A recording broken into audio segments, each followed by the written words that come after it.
Hola, soy Elena. Mi propio hijo, el niño al que le di la vida, me gritó que si no quería terminar en un asilo de ancianos, hiciera mi maleta y me largara de su casa. Todo por derramar un vaso de agua. Esa fue la frase que rompió 75 años de amor en un solo segundo. ¿Alguna vez te han hecho sentir que no vales nada, precisamente por la persona que debería protegerte? Antes de contarte la expresión de triunfo que vi en el rostro de mi nuera en ese instante, y cómo la sonrisa de mi hijo se congeló una hora después al abrir la puerta, déjame un comentario diciéndome desde dónde me estás viendo y suscríbete al canal.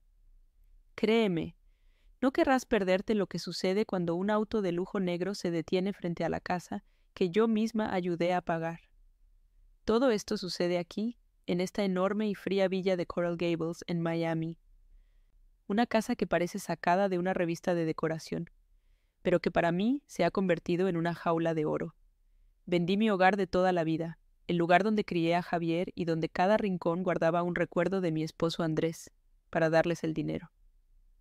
Pensé que estaba invirtiendo en mi futuro, en pasar mis últimos años rodeada de mi familia. En cambio, me convertí en un fantasma. Me quitaron el control de mi propio cheque del Seguro Social, unos $1,800 al mes, con la excusa de administrar mis finanzas. De ese dinero, solo veo $50 a la semana, como si fuera una niña pidiendo su domingo. Mi vida entera, mi independencia, quedó reducida a un viejo sillón de orejas, el único mueble que traje de mi antigua casa. Es de un terciopelo gastado, de un color vino que ya perdió su brillo, y tiene la marca hundida del cuerpo de Andrés. Javier y Mónica lo arrinconaron en el rincón más oscuro del salón, junto a una ventana que nunca abren. A veces, cuando ellos salen en su brillante BMW a cenar en restaurantes caros o a comprar más ropa de diseñador, me siento allí en la penumbra y abrazo los reposabrazos. Es lo único en esta casa que todavía se siente como un hogar. El sillón y yo compartimos el mismo destino. Somos reliquias de un pasado que a ellos les estorba, un recordatorio incómodo de un sacrificio que prefieren ignorar. Los días aquí son un ejercicio de invisibilidad. Me levanto temprano, mucho antes que ellos, para no hacer ruido en la cocina. Preparo mi café en silencio y me siento a mirar el jardín perfectamente cuidado, un jardín que no puedo tocar.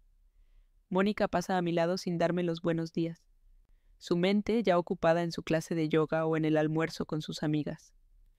Javier apenas levanta la vista del celular para soltar un gruñido que se supone es un saludo. He aprendido a moverme por los pasillos como una sombra, a hablar en voz baja, a no pedir nada. Cualquier pequeña necesidad mía, como pedir que suban un poco la calefacción, es recibida con un suspiro de fastidio, como si estuviera pidiendo la luna. Anoche no podía dormir. La soledad en mi pequeña habitación se sentía más pesada que de costumbre. Abrí el cajón de mi mesita de noche y saqué una vieja fotografía en blanco y negro. En ella estamos Andrés y yo, muy jóvenes, y a su lado, sonriendo, está Juan, su mejor amigo y socio. Eran inseparables como hermanos. Juan siempre me decía, después de que Andrés falleció, que nunca dudara en llamarlo si necesitaba algo. Elena, lo que sea. Es una promesa que le hice a tu esposo. Pero mi orgullo siempre fue más grande. ¿Cómo iba a admitirle que mi propio hijo me trataba como una carga? Mirar esa foto me trajo una punzada de nostalgia por un tiempo donde el respeto y la lealtad significaban algo. La humillación financiera es la más sutil y constante. La semana pasada vi en una tienda un ovillo de lana de un azul precioso, el color exacto de los ojos de mi primera nieta, que vive en otro estado. Quería tejerle una bufanda. Costaba $12. Cuando le pedí a Mónica un poco más de mi dinero para comprarlo, me miró por encima de sus gafas de marca y dijo, con una dulzura venenosa: «Elena, ¿de verdad crees que es un gasto necesario ahora mismo? Tenemos que ser cuidadosos con tus finanzas». Me sentí como una mendiga pidiendo limosna con mi propio dinero. Dejé el ovillo en el estante, sentí que mis mejillas ardían de vergüenza y me fui de la tienda con las manos vacías y el corazón encogido. Mónica es la verdadera arquitecta de mi prisión. Es ella quien susurra al oído de Javier, quien le recuerda constantemente lo costoso que es mantenerme, lo incómoda que es mi presencia cuando tienen invitados de su círculo social. La he oído quejarse por teléfono con sus amigas, diciendo que La situación con la suegra se está volviendo insostenible. Para ella, yo soy una mancha en su cuadro de vida perfecta. Una viejecita con ropa sencilla y un sillón gastado que no combina con sus muebles de diseño italiano ni con su fachada de opulencia. Su frialdad es una pared de hielo contra la que mis intentos de cariño se estrellan una y otra vez.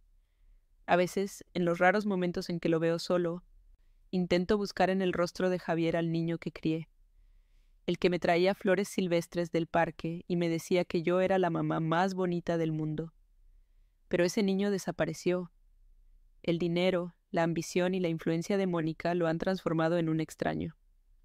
Un hombre de 45 años, con la mirada dura y el corazón cerrado, que valora más la apariencia de una mesa de roble importada que los sentimientos de su propia madre.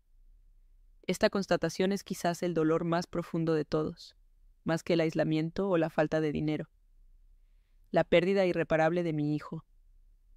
Hoy es sábado y la tensión en la casa se puede cortar con un cuchillo. Javier ha estado de mal humor todo el día, caminando de un lado a otro y hablando por teléfono en voz baja y agresiva. Mónica me observa con una mirada calculadora, casi expectante. Siento que algo está a punto de romperse. Es la calma que precede a la tormenta. Mañana es el almuerzo de domingo, un ritual que se ha vuelto una tortura semanal de silencios incómodos y críticas veladas. Pero presiento que el de mañana será diferente. Hay algo en el aire, una electricidad peligrosa que me hace temer que la frágil paz que he intentado mantener a toda costa está a punto de estallar en 1000 pedazos. La mañana del domingo llegó con un silencio denso y antinatural. El aire en la casa se sentía cargado, como el cielo antes de una tormenta eléctrica. Desde mi habitación podía oír el tintineo controlado de los cubiertos mientras Mónica ponía la mesa para el almuerzo. Cada sonido era preciso, metódico, sin una pizca de calidez. Javier bajó las escaleras sin decir una palabra, el ceño fruncido de la víspera todavía grabado en su rostro. Yo me quedé sentada en el borde de mi cama, alisando las arrugas de mi vestido sencillo, sintiéndome como una actriz secundaria en una obra de teatro cuyo final trágico ya conocía. Sabía que hoy no era un día cualquiera. La calma tensa que se había instalado era el preludio de una ruptura inevitable, y mi corazón latía con una mezcla de miedo y una extraña resignación. Nos sentamos a la mesa puntualmente a la 1 de la tarde. La comida, una especie de pescado exótico con una salsa impronunciable, olía a restaurante caro, no a hogar. Mónica había encendido velas, a pesar de que la luz del sol de Miami inundaba el comedor. Todo era parte de su escenografía, un montaje de perfección familiar que se desmoronaba en cuanto mirabas de cerca. La conversación, como siempre, giraba en torno a ellos. Un nuevo proyecto de Javier, las quejas de Mónica sobre el club de campo, los planes para sus próximas vacaciones en los Alpes. Yo era una figura invisible en la cabecera de la mesa, una presencia tolerada pero no incluida. Comía despacio, masticando cada bocado con dificultad, no por la comida, sino por el nudo de angustia que se me formaba en la garganta. De repente, Mónica dejó su tenedor sobre el plato con un chasquido deliberado y me miró directamente. Con la inflación como está, realmente tenemos que empezar a recortar gastos innecesarios, dijo, dirigiendo la frase al aire pero clavando sus ojos en mí. Algunas personas no se dan cuenta del sacrificio que implica mantener este nivel de vida. Javier, sin levantar la vista de un trozo de pescado que diseccionaba con su cuchillo, asintió levemente. Mónica tiene razón, murmuró. La humillación fue como una bofetada. No se trataba del dinero, sino del mensaje. Yo era el gasto innecesario. Yo era el sacrificio. Me encogí en mi silla, sintiendo cómo mis mejillas se encendían, deseando poder desaparecer bajo la lujosa mesa de roble. Tratando de desviar el golpe, intenté unirme a la conversación con una voz que apenas reconocí como la mía, temblorosa y débil. ¿Y cómo está la pequeña Sofía?, pregunté, refiriéndome a la hija de unos amigos suyos que mencionaban a menudo. Mónica me lanzó una mirada de pura impaciencia. Está bien, Elena, respondió cortante, y sin darme tiempo a decir nada más, Se giró hacia Javier. Cariño, ¿recuerdas que te dije que los Vanderbilt van a renovar su yate? Deberíamos pensar en hacer lo mismo con el nuestro. Con esa simple frase, me borró de la conversación, me empujó de vuelta a mi rincón de invisibilidad. Me sentí como una niña reprendida, castigada por atreverse a hablar fuera de turno en un mundo que ya no era el mío. Hubo un silencio incómodo, y entonces ocurrió algo inesperado. Javier levantó la cabeza y me miró. Por un instante fugaz, vi en sus ojos una sombra del niño que fue, y mi corazón dio un vuelco de esperanza. —¿Cómo te has sentido, mamá? —preguntó. Pero la calidez no duró. Su tono era distante, casi clínico. La semana que viene tenemos que sentarnos a revisar tus finanzas. Esas viejas inversiones de papá no están rindiendo casi nada. Hay que ser inteligentes con tu futuro. No podemos permitirnos errores. La palabra inversiones resonó en mi cabeza. No eran inversiones, eran las acciones de la compañía que Andrés había fundado con Juan. Eran el legado de mi esposo. La frialdad con la que mi hijo se refería a ellas me heló la sangre. El comentario no era una muestra de preocupación, era una advertencia. Esa mención de las inversiones me transportó a otra época.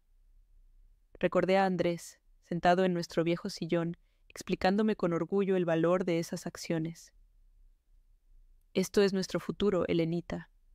El tuyo y el de Javier. Me había dicho, sus ojos brillando de emoción.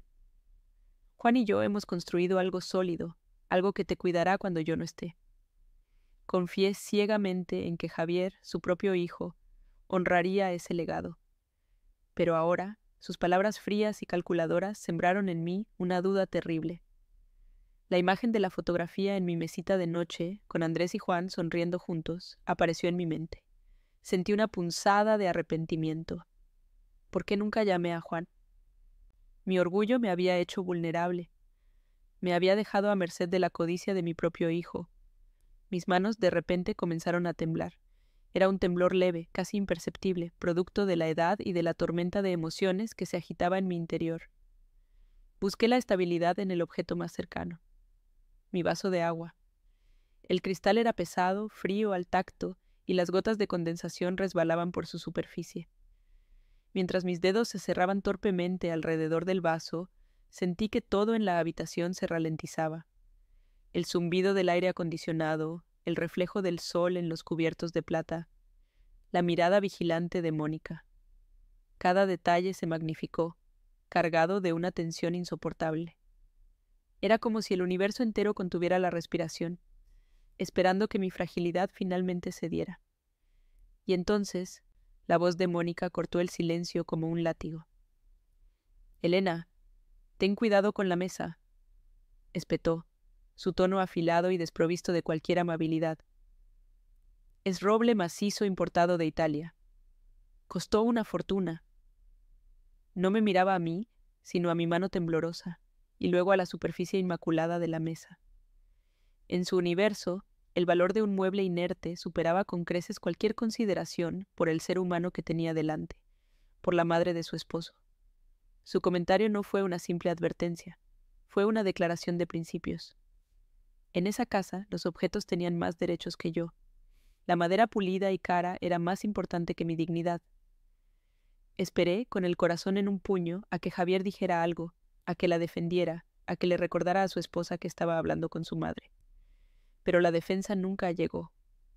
En su lugar, levantó la vista de su plato, y su rostro no mostraba compasión, sino una profunda irritación. Fijó su mirada en mi mano y luego en mí. —Mónica tiene razón, mamá —dijo con una voz dura y fría que no reconocí. Por favor, sé más cuidadosa. En ese instante sentí cómo se rompía el último hilo que me unía a él. No solo había permitido la humillación, la había refrendado. Se había puesto del lado de ella, del lado de la mesa de roble, en contra de mí. La alianza entre ellos era total. Y yo estaba sola en el bando enemigo. Retiré la mano del vaso como si quemara. Ya no tenía sed. El nudo en mi garganta se había convertido en una piedra fría y pesada. Bajé la mirada, incapaz de soportar la visión de sus rostros. El de Mónica con una sonrisa de triunfo apenas disimulada, y el de Javier, con una máscara de indiferencia que era peor que el odio. Fue en ese momento de humillación absoluta cuando algo cambió dentro de mí. La tristeza crónica que me había acompañado durante meses comenzó a transformarse. Se solidificó, convirtiéndose en una calma gélida, en una resolución silenciosa y firme. Comprendí con una claridad dolorosa que yo no era simplemente una invitada incómoda. Era un problema que ellos querían eliminar. El resto del almuerzo transcurrió en una niebla silenciosa. No probé otro bocado ni pronuncié otra palabra. Me limité a existir en mi silla, mientras mi mente, por primera vez en mucho tiempo, trabajaba a una velocidad vertiginosa. Ya no sentía miedo de la explosión que se avecinaba. La sensación de ser una víctima impotente se estaba desvaneciendo, reemplazada por una lucidez extraña y poderosa. La tormenta iba a estallar, de eso no había duda. Pero ahora, una nueva certeza se abría paso en mi interior. Cuando el rayo cayera, quizás no sería yo la única que terminaría carbonizada. Por primera vez, empecé a pensar no en cómo sobrevivir a su crueldad, sino en cómo responder a ella. Me levanté de la mesa de roble sin decir una palabra. El eco de las duras palabras de Javier todavía resonaba en mis oídos, pero ya no me herían.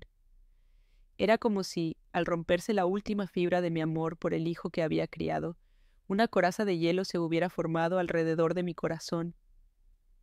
Mónica ni siquiera levantó la vista de su copa de vino, su rostro iluminado por una sonrisa de satisfacción mal disimulada. Javier ya estaba de vuelta en su teléfono, deslizando el dedo por la pantalla, habiéndome descartado de su vida con la misma facilidad con que se descarta un correo no deseado. Caminé por el largo y frío pasillo de mármol, cada paso resonando en el silencio de la casa. No sentía el peso de mis 75 años, al contrario, me sentía extrañamente ligera, como si al soltar la esperanza de su cariño me hubiera liberado de una carga inmensa. Al llegar a mi habitación, cerré la puerta suavemente. El sonido del pestillo al encajar en su lugar fue como una declaración de independencia. Este pequeño cuarto, que hasta ahora había sido mi celda, se convirtió de repente en mi cuartel general. Mis ojos se posaron en la vieja maleta de cuero que guardaba en el fondo del armario, la misma con la que Andrés y yo habíamos hecho nuestro viaje de bodas. Durante meses, la había visto como un triste recordatorio de un pasado feliz. Ahora la veía como lo que era, una promesa de futuro, una herramienta para la fuga. No había un plan concreto en mi mente, solo una certeza inquebrantable. No iba a pasar ni una noche más bajo el techo de un extraño que llevaba la cara de mi hijo. La humillación había terminado. Ahora comenzaba la acción. Me senté en el borde de la cama. La calma que sentía era casi antinatural. No había lágrimas. No había rabia temblorosa. Solo una claridad de pensamiento que no había tenido en años. Las palabras de Javier sobre las viejas inversiones de papá volvieron a mí, pero esta vez no con el aguijón del desprecio, sino con el chasquido de una pieza de rompecabezas encajando en su lugar. Recordé la carpeta de cuero azul que Andrés guardaba en su caja fuerte, llena de certificados de acciones.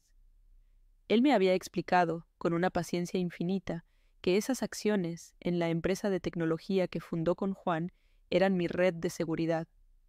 Confié ciegamente en que Javier las cuidaría, pero ahora su prisa por deshacerse de mí y su opulento estilo de vida pintaban un cuadro muy diferente y mucho más siniestro. Mis dedos, casi por instinto, buscaron el cajón de la mesita de noche.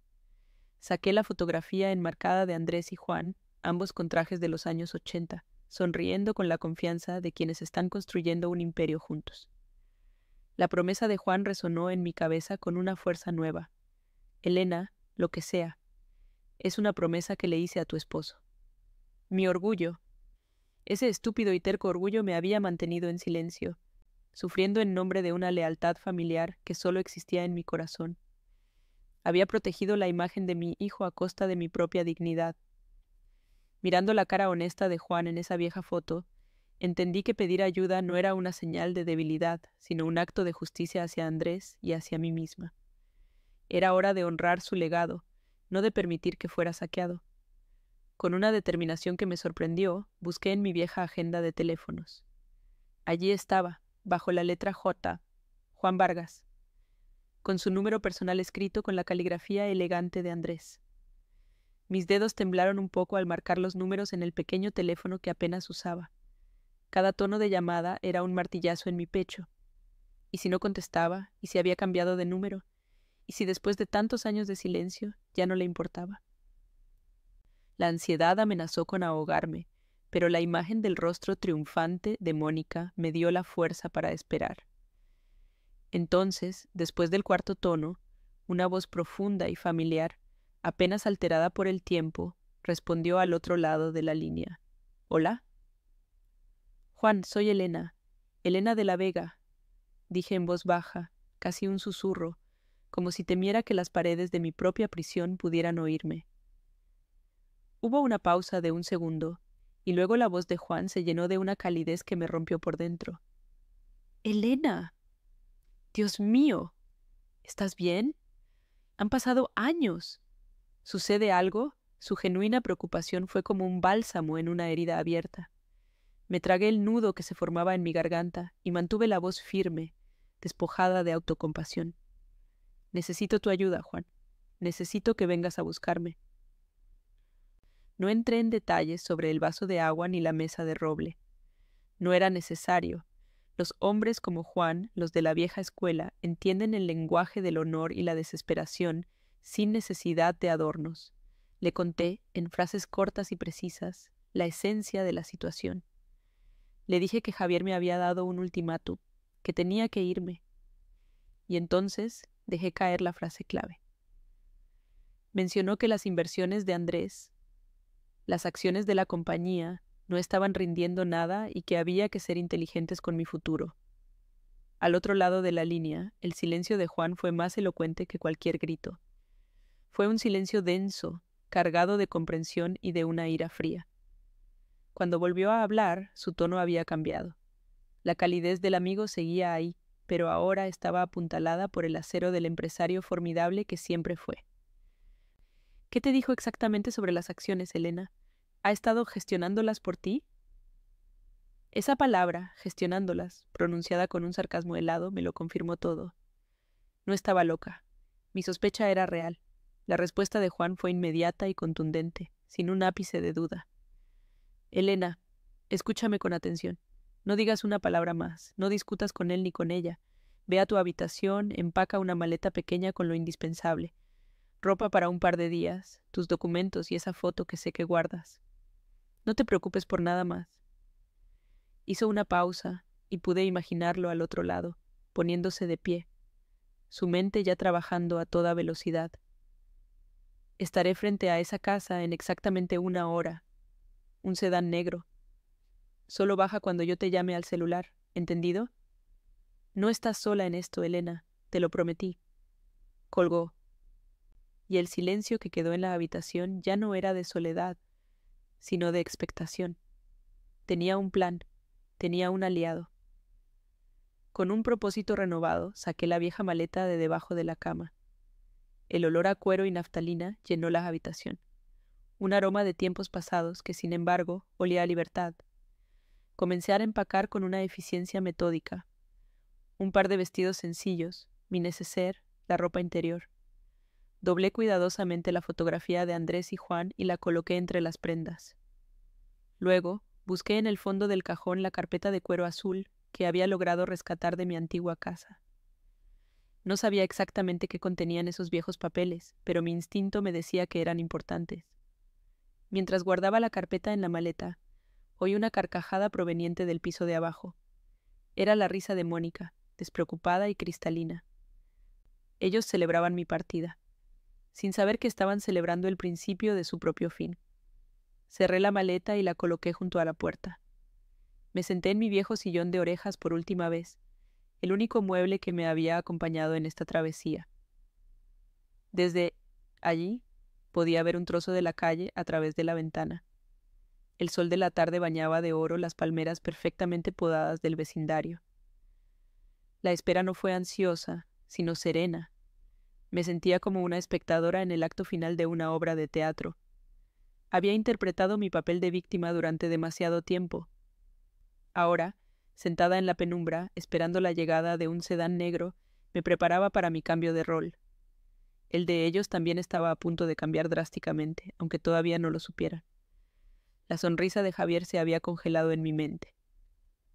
Y yo me aferraba a la promesa silenciosa de que pronto, muy pronto, la vería desmoronarse. El tiempo se estiró como un chicle pegajoso durante esa hora de espera. Cada minuto era una eternidad, cada crujido de la casa un sobresalto. Desde mi sillón podía oír las voces amortiguadas de Javier y Mónica en el salón principal. A veces llegaba hasta mí el eco de una risa de ella, aguda y despreocupada. Antes, ese sonido me habría acuchillado el corazón, un recordatorio de mi exclusión. Ahora era simplemente ruido de fondo, la banda sonora de un mundo al que ya no pertenecía. Me di cuenta de que había dejado de esperar su amor o su respeto. La indiferencia es un escudo poderoso, y el mío, forjado en la humillación de ese almuerzo, se sentía impenetrable. Estaba sentada en la penumbra, con mi maleta a los pies, no como una víctima a punto de ser expulsada, sino como una prisionera esperando el momento exacto de su fuga. La conversación con Juan se repetía en mi mente, una y otra vez. Su voz, que yo recordaba siempre jovial y llena de vida, había adquirido un tono grave, casi fúnebre, cuando mencioné las acciones. Su pregunta, ¿ha estado gestionándolas por ti? No era una pregunta en absoluto, era una confirmación. De repente, años de pequeños detalles incongruentes cobraron un sentido terrible. Los viajes de lujo que no cuadraban con el sueldo de Javier, los regalos extravagantes que Mónica se hacía a sí misma, la insistencia en que yo firmara papeles que, según ellos, eran mera burocracia para mis impuestos. No era solo que me hubieran robado mi dinero, me habían robado la confianza, la fe en la sangre de mi sangre. Habían convertido el legado de amor de su padre en el combustible para su vanidad. La magnitud de esa traición era tan vasta que, en lugar de aplastarme, me llenó de una extraña y fría energía. Mi mirada se posó en la maleta, donde la esquina de la carpeta de cuero azul asomaba entre un vestido y un suéter. Recordé el día en que Andrés me la entregó, sentados en nuestro viejo porche, no mucho antes de que enfermara. «Aquí está todo, Elenita», me dijo, golpeando suavemente la carpeta. «Juan sabe exactamente qué hacer con esto si algo me pasa. Es tu seguridad, tu independencia. No dejes que nadie, ni siquiera Javi, te diga que no eres capaz de manejar tu propia vida». Qué proféticas habían sido sus palabras. En mi dolor y mi deseo de no ser una carga, había traicionado su última voluntad, entregándole mi independencia precisamente a la persona de la que él me había advertido sutilmente. Agarré la carpeta a través de la tela de la maleta, sintiendo el contorno de los papeles. No era solo papel y tinta, era la voz de mi esposo, hablándome desde el más allá, diciéndome que luchara. De repente, unos pasos sonaron en el pasillo de mármol de arriba. Eran los pasos pesados y decididos de Javier. Mi cuerpo se tensó por puro instinto, preparándose para una confrontación prematura. ¿Había oído mi llamada? ¿Venía a darme el golpe de gracia, a asegurarse de que me estaba yendo? Los pasos se detuvieron justo frente a la puerta de mi habitación. Contuve la respiración, mi corazón latiendo con fuerza contra mis costillas. Esperé el giro del pomo, la explosión de su voz. Pero no ocurrió nada. Hubo un silencio de unos segundos.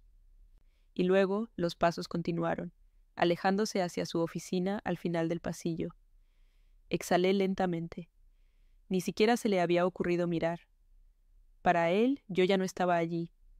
Esa constatación, que antes me habría destrozado, ahora me dio una ventaja táctica. Mi invisibilidad era mi mejor arma. Ese momento de tensión fallida me sirvió para enfocarme. La ansiedad se disipó, reemplazada por una determinación helada. Comencé a visualizar mi salida, no como una huida avergonzada, sino como una procesión digna. Me imaginé bajando las escaleras, con la cabeza en alto. Me imaginé a Javier y Mónica levantando la vista del televisor, sus rostros pasando de la indiferencia a la sorpresa, y luego a la confusión. No les diría nada, Mi silencio sería mi discurso más elocuente. El portazo del elegante sedán negro sería mi punto final. No buscaba una escena dramática ni un enfrentamiento a gritos. Quería que su castigo fuera la duda, la repentina y aterradora comprensión de que habían subestimado a la viejecita que tenían arrinconada en un cuarto. Quería que se preguntaran durante mucho, mucho tiempo qué acababa de pasar. Me levanté y me asomé con cuidado por la ventana. La calle estaba tranquila, bañada por la luz dorada del atardecer de Florida. El BMW de Javier, un modelo deportivo de color gris metalizado, estaba aparcado en la entrada circular. Brillaba bajo el sol, pulcro e impecable. Recordé el día que lo trajo a casa, hinchado de orgullo, diciendo que era una inversión en su imagen profesional. Ahora lo veía con otros ojos. Veía las mensualidades pagadas con los dividendos de las acciones de Andrés. Veía la arrogancia financiada con el sacrificio de su madre. Ese coche no era un símbolo de éxito, era una prueba del delito, un monumento a la codicia que se alzaba sobre los cimientos de su deslealtad. Sentí una oleada de asco, pero no de rabia. La rabia quema y se consume. Lo que yo sentía era un frío desprecio, mucho más duradero. Un recuerdo fugaz, tan claro como si fuera ayer, me asaltó. Javier, con 16 años, pasándose horas los sábados por la mañana, lavando y encerando su primer coche, un viejo Datsun destartalado que le habíamos comprado. Andrés lo observaba desde el porche, con una sonrisa melancólica. «Tiene el impulso, Elenita», me dijo en voz baja. «Pero tenemos que enseñarle que el motor de un hombre debe estar en su corazón, no en su garaje». Andrés había visto la semilla de lo que Javier llegaría a ser. Esa inclinación por valorar más las apariencias que la esencia. Pero la vida no le dio tiempo para terminar la lección, y yo, en mi afán por sobreprotegerlo tras la muerte de su padre, quizás había contribuido a que ese motor se instalara en el lugar equivocado. El pensamiento fue doloroso, pero necesario. Era hora de dejar de culparme y empezar a corregir el rumbo. El zumbido de mi teléfono sobre la mesita de noche me sacó de mis cavilaciones.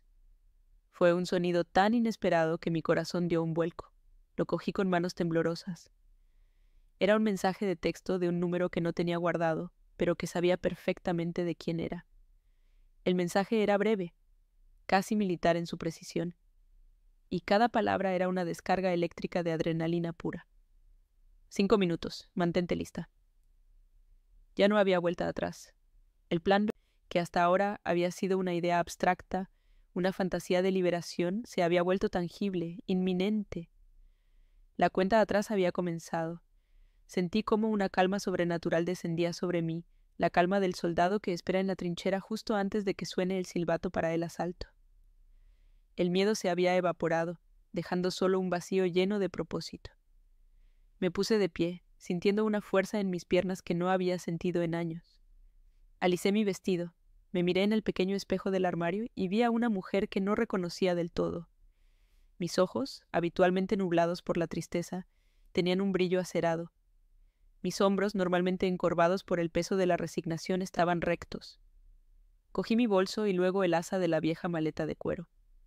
Pesaba mucho menos de lo que esperaba, como si al decidirme a usarla ya me hubiera deshecho de la mayor parte de su carga emocional. Caminé hacia la puerta de la habitación y posé la mano sobre el pomo frío. No me molesté en mirar atrás. No había nada en esa habitación, en esa casa, que quisiera recordar. Solo había un futuro esperándome al otro lado de esa puerta.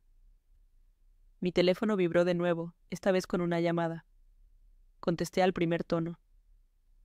«Estoy afuera, Elena. Baja cuando estés lista», dijo la voz calmada y segura de Juan. No necesitaba más. «Estoy en camino», respondí, mi propia voz sonando firme y clara en el silencio de la habitación. Colgué, respiré hondo y giré el pomo. El clic de la cerradura al abrirse pareció resonar por toda la casa como un disparo de salida. Di un paso hacia el pasillo, arrastrando suavemente la maleta detrás de mí. Desde el piso de abajo llegaba el sonido de un programa de televisión. Estaban allí, a pocos metros, viviendo en su burbuja de lujo y complacencia, sin tener la menor idea de que la frágil mujer que habían descartado estaba a punto de caminar a través de esa burbuja y hacerla estallar para siempre. Comencé mi lento y deliberado descenso por la escalera, cada paso un acto de rebelión. El descenso por la gran escalera de mármol fue el paseo más largo de mi vida. Cada uno de mis pasos, amortiguado por la alfombra persa que cubría el centro, era deliberado y firme. Abajo, en el inmenso salón de techos altos, la luz del sol se filtraba por los ventanales, iluminando el polvo en el aire y la fría perfección de los muebles. Pude verlos. Javier estaba recostado en el sofá de cuero blanco, con los pies sobre una mesita de cristal, mirando un partido de fútbol en la pantalla gigante que ocupaba casi toda una pared. Mónica, a su lado, hojeaba una revista de moda, con una copa de vino blanco en la mano. Eran un retrato de la indiferencia, tan absortos en su mundo de lujo superficial que ni siquiera notaron mi presencia hasta que mi maleta rozó suavemente el último escalón. Javier bajó los pies de la mesa con un suspiro de fastidio, sin apartar la vista del televisor. ¿Ya estás lista? Pensé que te tomaría más tiempo encontrar un lugar a donde ir, dijo con un tono burlón, como si mi partida fuera una pequeña molestia en su tarde de sábado. Mónica levantó la vista de su revista, una ceja perfectamente arqueada en señal de impaciencia. Hay una parada de taxis a unas cuantas calles, Elena. No esperes que te llevemos. Sus palabras ya no me herían. Las escuché como si fueran el zumbido de un insecto molesto, un ruido de fondo que pronto dejaría de oír para siempre. Me quedé allí, de pie en el vestíbulo, con mi vieja maleta en la mano, sintiéndome como una extraña que había entrado en la casa equivocada. No respondí. Mi silencio pareció desconcertarlos más que cualquier grito. Fue entonces cuando el sonido grave y potente de un motor rompió la quietud del vecindario. No era el rugido agudo y presuntuoso del BMW de Javier, sino algo más profundo, más elegante. Un sedán negro, largo y reluciente como el ónix pulido, se deslizó suavemente por la entrada circular y se detuvo justo frente a la puerta principal. El vehículo era una declaración de poder silencioso. Su presencia imponente hacía que todo lo demás, incluido el costoso auto de mi hijo, pareciera de repente vulgar y barato. El sol de la tarde se reflejaba en su carrocería impecable, creando un destello que me obligó a entrecerrar los ojos. Por un instante, el mundo pareció contener la respiración, esperando ver quién descendería de esa fortaleza de metal y cristal. Javier se levantó del sofá, intrigado. Se asomó por una de las ventanas altas que flanqueaban la puerta, y una sonrisa de desdén se dibujó en su rostro. «Vaya, vaya», se burló, volviéndose hacia Mónica. Parece que mamá decidió irse con estilo. Debió gastarse sus últimos $50 en el taxi más extravagante que encontró para el asilo. Mónica soltó una risita seca, un sonido desprovisto de alegría. La escena era surrealista. Ellos, riéndose de mi supuesta humillación final, sin tener la más mínima idea de que no estaban presenciando un final, sino un comienzo. El de mi libertad y el de su rendición de cuentas. Yo permanecí inmóvil, mi corazón latiendo con una calma expectante. Sabía exactamente quién estaba en ese coche. El timbre de la puerta sonó, no con un zumbido estridente, sino con un carillón profundo y resonante que pareció vibrar en los cimientos de la casa. Javier caminó hacia la puerta con la arrogancia de quien se siente dueño absoluto de su universo. «Ya voy», murmuró, irritado por la interrupción de su partido. Pasó a mi lado sin mirarme, como si yo fuera una estatua o parte del mobiliario. Abrió la pesada puerta de roble con un movimiento brusco, su rostro todavía torcido en una mueca de superioridad, listo para despedir al taxista y a su madre con un último comentario sarcástico. Pero las palabras se le atascaron en la garganta. La sonrisa se congeló en sus labios y luego se desvaneció, reemplazada por una expresión de absoluta incredulidad. De pie en el umbral no había un taxista, sino Juan Vargas. A sus 78 años se veía más distinguido que nunca, vestido con un traje de lino color crema que gritaba elegancia discreta y un poder que no necesitaba alardes. Su cabello plateado estaba perfectamente peinado hacia atrás, y sus ojos, los mismos ojos amables que recordaba de la fotografía, me miraron por encima del hombro de Javier con una mezcla de alivio y tristeza. Sostenía en una mano un delgado maletín de cuero negro. Ignoró por completo a mi hijo, que lo miraba con la boca entreabierta, como si hubiera visto un fantasma. Juan entró en la casa, su presencia llenando el frío vestíbulo con una autoridad natural que empequeñecía a Javier. Sin decir una palabra, caminó directamente hacia mí. Se inclinó ligeramente, un gesto de respeto de la vieja escuela que me hizo sentir vista y valorada por primera vez en años. «Elena, querida», dijo en voz baja, su voz una mezcla de afecto y firmeza. «Lamento haber tardado tanto». Con una delicadeza que contrastaba con su imponente figura, tomó el asa de mi vieja maleta de cuero. El simple acto de transferir esa carga de mi mano a la suya fue simbólico, un traspaso de poder, una liberación. Sentí que mis hombros se relajaban, como si hubiera estado sosteniendo esa maleta, y todo lo que representaba, durante una eternidad. Por primera vez, me permití respirar profundamente. Solo entonces Juan se giró para enfrentar a Javier, que seguía paralizado en la puerta con el rostro pálido y los ojos desorbitados. La mirada de Juan se endureció, volviéndose fría como el acero. «He venido a llevarme a Elena», declaró, su voz resonando en el silencio del salón. Hizo una pausa, dejando que las palabras se asentaran. «Y por cierto, Javier, tendremos que hablar de las acciones de la compañía que tu padre le dejó y que tan torpemente has estado gestionando». La palabra gestionando fue pronunciada con un sarcasmo tan afilado que podría haber cortado el cristal. Fuese el golpe de gracia, la frase que desmanteló en un segundo el castillo de mentiras que mi hijo había construido a mi costa. Javier retrocedió un paso, como si hubiera recibido un golpe físico. Balbuceó algo ininteligible, una mezcla de negación y pánico. En ese momento Juan abrió su maletín de cuero con un chasquido seco y extrajo una carpeta. No era la mía, sino una mucho más gruesa y oficial. La abrió en una página marcada y se la mostró a Javier. «Estos son los informes de dividendos de los últimos 5 años. Dividendos que nunca llegaron a la cuenta de tu madre», dijo Juan con una calma letal. «Y esta es una copia del poder notarial que le hiciste firmar alegando que era para simplificar sus impuestos. Mi equipo legal lo encuentra fascinante». Vi el color desaparecer por completo del rostro de Javier. La arrogancia se había evaporado, dejando al descubierto al hombre débil y asustado que había debajo. La justicia no llegó con un grito, sino con el susurro de un papel.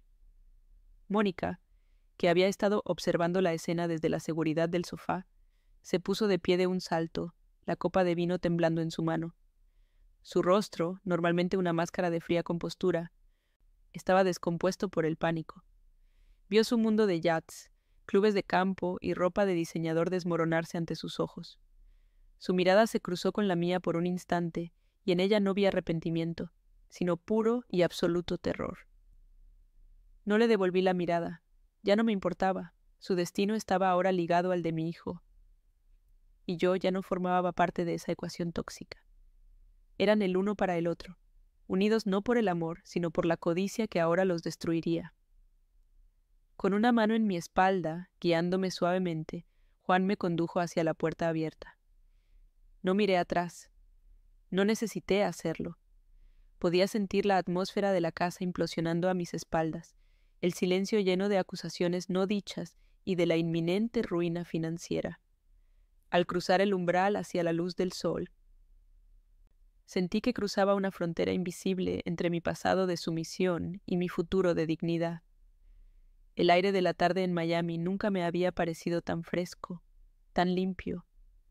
Juan me abrió la puerta del sedán, y mientras me acomodaba en el asiento de cuero suave, vi por última vez a mi hijo, una figura encogida y rota en el marco de la puerta de su jaula de oro. La sonrisa se había ido, y en su lugar solo quedaba el vacío. El viaje en el sedán negro fue el más silencioso de mi vida. Juan no me hizo preguntas. No necesitaba hacerlo. Simplemente condujo por las calles arboladas de Coral Gables, dejando atrás la casa que había sido mi prisión. Yo miraba por la ventana, pero no veía las mansiones ni las palmeras. Veía el rostro de Javier congelado en una máscara de pánico y humillación. No sentí triunfo, ni siquiera satisfacción.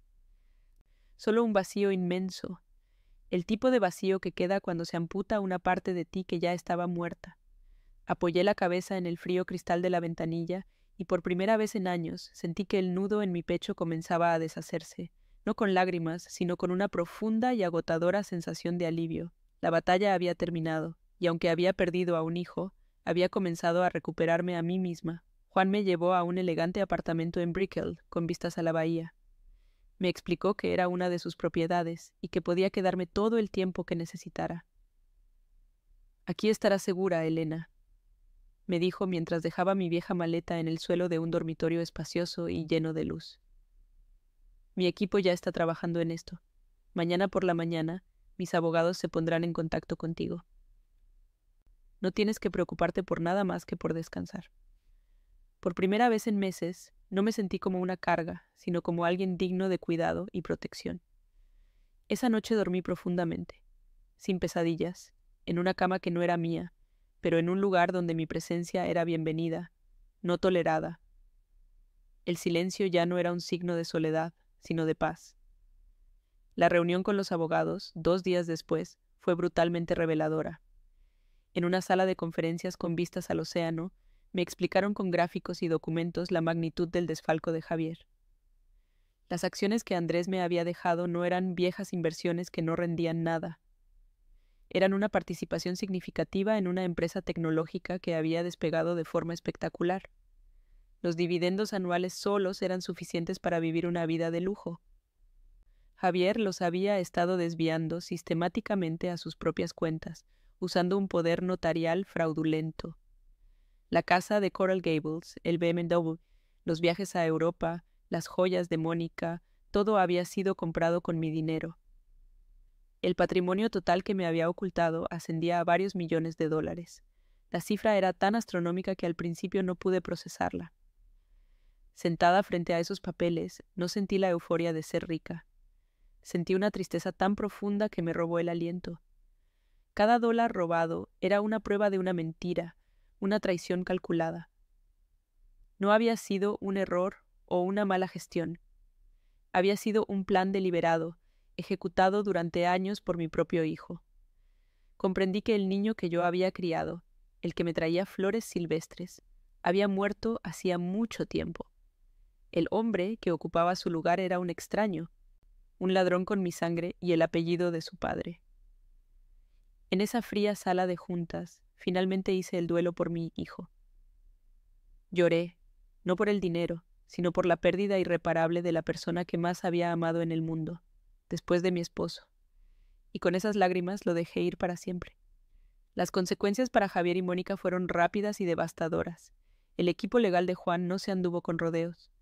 Recibieron una notificación formal exigiendo la restitución inmediata de los activos malversados, bajo amenaza de un proceso penal por fraude y abuso de confianza de una persona mayor.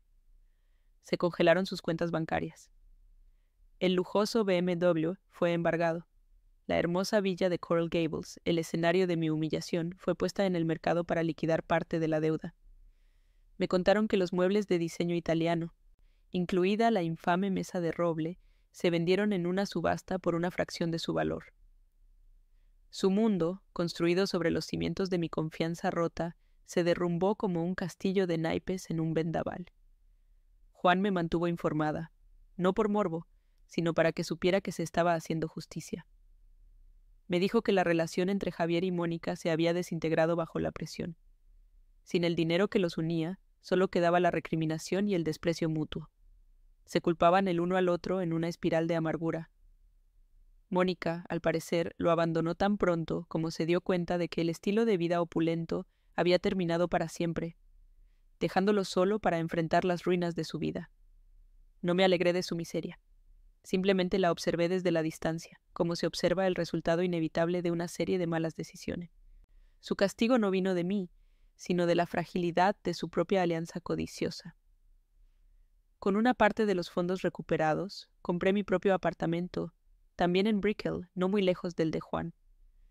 Es un lugar lleno de luz, con grandes ventanales que miran hacia la ciudad y el mar. Lo decoré a mi gusto, con colores cálidos y muebles cómodos. En el rincón más soleado del salón coloqué un sillón nuevo, es de un terciopelo suave, de un azul profundo como el océano, y es increíblemente cómodo. A veces me siento allí, con una taza de té, y simplemente miro el horizonte. No es un reemplazo de mi viejo sillón de orejas, el que compartí con Andrés. Es algo diferente. Es el símbolo de mi nueva vida. Una vida que no se define por el pasado ni por los recuerdos, sino por la paz del presente y la promesa de un futuro tranquilo que yo misma he elegido. Un par de meses después recibí una carta de Javier. Estaba escrita a mano, con una caligrafía temblorosa que apenas reconocí. Era una mezcla confusa de disculpas, justificaciones y una velada petición de ayuda financiera. Decía que no sabía lo que hacía, que Mónica lo había manipulado, que me extrañaba. Leí la carta una vez, sin sentir ni una pizca de la antigua pena. Vi sus palabras por lo que eran, la última manipulación de un hombre desesperado. No respondí, doblé el papel y lo guardé en un cajón. Mi perdón no era algo que él pudiera ganar o que yo necesitara darle. Mi cierre era mi silencio, mi distancia, la vida pacífica que estaba construyendo lejos de su toxicidad. Mi relación con Juan, por otro lado, floreció en una amistad profunda y sincera, un lazo forjado en la lealtad y el respeto mutuo. Ahora mis días son tranquilos. Hablo por videollamada con mi nieta casi a diario. He retomado el tejido y esa bufanda de lana azul, del color exacto de sus ojos, ya está casi terminada. A veces, sentada en mi sillón azul, mirando las luces de la ciudad encenderse al atardecer, pienso en todo lo que pasó. No siento amargura. La vida me quitó mucho, pero también me dio una lección invaluable. La dignidad no reside en la casa en la que vives, ni en el dinero que tienes, sino en el respeto que te tienes a ti misma. Y esa es una riqueza que nadie, nunca más, podrá quitarme. Me levanté, tomé mis agujas de tejer y con una sonrisa serena continué tejiendo el futuro, puntada a puntada. Mirando por la ventana de mi nuevo apartamento, a menudo pienso en los 2 sillones que han marcado el final de mi vida. Uno, el viejo sillón de orejas de terciopelo gastado, arrinconado en la oscuridad de la casa de mi hijo, fue el trono de mi invisibilidad. Representaba todo lo que había perdido: mi hogar, mi independencia, la voz que se me había apagado poco a poco. Era un símbolo de mi resignación, el lugar donde me sentaba a esperar que el tiempo pasara. El otro, este sillón azul en el que me siento ahora, frente a la inmensidad del cielo y el mar, es el trono de mi renacimiento. No es que uno haya reemplazado al otro, es que tuve que levantarme del primero con todo el dolor del mundo para poder merecer el segundo. La lección más grande que he aprendido es que a veces nuestro lugar en el mundo no es algo que nos dan, sino algo que debemos reclamar, aunque sea con las últimas fuerzas que nos quedan. La historia que les he contado no es realmente sobre el dinero, aunque los millones de dólares fueron la herramienta de mi traición y, finalmente, de mi liberación. Es sobre el valor. Durante mucho tiempo permití que otros definieran mi valor.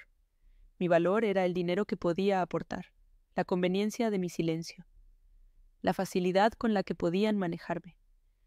Me convertí en un objeto más en su casa de lujo, menos importante que una mesa de roble. Lo que aprendí, de la manera más dura posible, es que nuestra dignidad es el único patrimonio que nadie puede arrebatarnos, a menos que nosotros mismos se la entreguemos. La verdadera riqueza no está en una cuenta bancaria, sino en poder mirarte al espejo cada mañana y reconocer a la persona que ves, respetarla y saber que, sin importar lo que hayas perdido, no te has perdido a ti misma. La sonrisa congelada en el rostro de mi hijo en aquel umbral es una imagen que no se me borrará jamás. Pero no la guardo con rencor, sino como un recordatorio. Fue el instante preciso en que la verdad se volvió más poderosa que la mentira. Fue el momento en que una vida de apariencias se hizo añicos contra la roca de la realidad. Para él fue el final de su farsa. Para mí fue la prueba de que la justicia, a veces, no llega con el estruendo de un tribunal, sino con la llegada silenciosa de un auto negro y la voz firme de un viejo amigo que cumple una promesa. Esa sonrisa no se congeló por mi poder, sino por el peso de sus propias acciones. Y esa, quizás, es la lección más importante para quienes construyen su felicidad sobre el dolor ajeno. Los cimientos siempre son de arena. A través de mi dolor, he llegado a entender algo fundamental sobre la vejez. La sociedad, y a veces nuestras propias familias, nos mira y ve fragilidad, dependencia, un pasado que ya no importa. Nos vuelven invisibles, silencian nuestras opiniones y desestiman nuestra sabiduría como si tuviera fecha de caducidad. Pero se equivocan. Dentro de cada persona mayor hay una biblioteca entera de experiencias, de amores, de pérdidas y de una fuerza que ha sido templada por décadas de vida. Nunca subestimes la historia que se esconde detrás de unas manos arrugadas o una mirada cansada.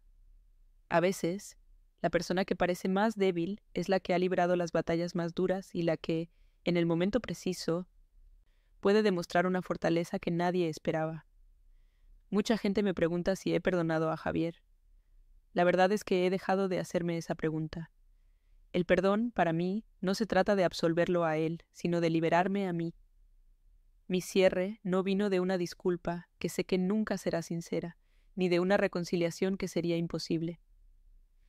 Mi cierre vino el día que empaqué esa vieja maleta, el día que elegí mi dignidad por encima de un lazo de sangre que solo me causaba dolor. He aceptado que perdí al hijo que crié hace mucho tiempo y he hecho las paces con ese duelo.